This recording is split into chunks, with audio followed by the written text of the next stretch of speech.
What was it like out there that night? It's been 15 years since Rusty Butler had to retire from the Jacksonville Fire and Rescue Department for heart problems. He misses his job every single day. It's a feeling of accomplishment that anytime you can save a life or help save a life, it just gives you a good feeling. Rusty is just one of hundreds of workers' comp claims that have been denied by the city. State law protects police and firefighters. We told you last night it's called the Heart and Lung Bill. Under that law, if police or firefighters are diagnosed with high blood pressure or heart disease, it is covered by workers' comp because it's presumed to be the result of their stressful jobs. But according to court records obtained by First Coast News, heart and lung cases are not the only ones being denied by risk management. So are basic injuries on the job, like this case where a JSO corrections officer hurt her knee during physical training and needed surgery. That officer is also an Army reservist who was called up to active duty for the Iraq War. When she came back, she tried to continue her medical treatment, but the city denied it, saying the statute of limitations ran out while she was serving our country. Well, it's very elementary and should have been very elementary to the risk manager that the federal law tolls that statute.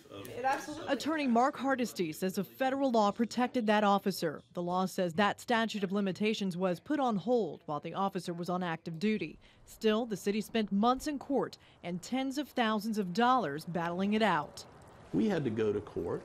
We had to argue the entire case. We had to wait for the judge to rule in our favor, and then she got the care that she needed. Hardesty says he's even seen workers' comp claims denied immediately. When I say immediately, within 2 days of reporting that the accident occurred. Hardesty says in that case, the city ended up changing its mind months down the road. Just before it was scheduled for trial, the city acquiesced and finally covered the gentleman's medical bills. Hardesty believes hundreds of thousands of taxpayer dollars are being wasted with denied claims. This stack right here involves just 8 cases where court records show more than $264,000 of your money went to local attorneys who took denied claims to court and won. You know, it's generally a fight no matter what. Things are systematically denied by the Division of Risk Management. We asked the folks here at City Hall numerous times to talk to us about how these cases are being handled. They refused to interview with us. And how they told us they would only take an email full of questions. Well, one of the questions was whether or not there was a pattern of denial in these claims. The answer was employee information is protected, and the city was unable to talk about it. When we asked why deny claims that are protected by law, the city told us the decisions are based on Florida statutes. When we asked how many workers' comp cases the city has handled in the last 5 years, the city told us we would have to pay $362,000 for risk management to do research and provide answers. We also tried asking the city about the more than $831,000 of your money spent on surveillance to watch injured workers in the last 5 years. While some cases have no surveillance, others have tens of thousands of dollars worth.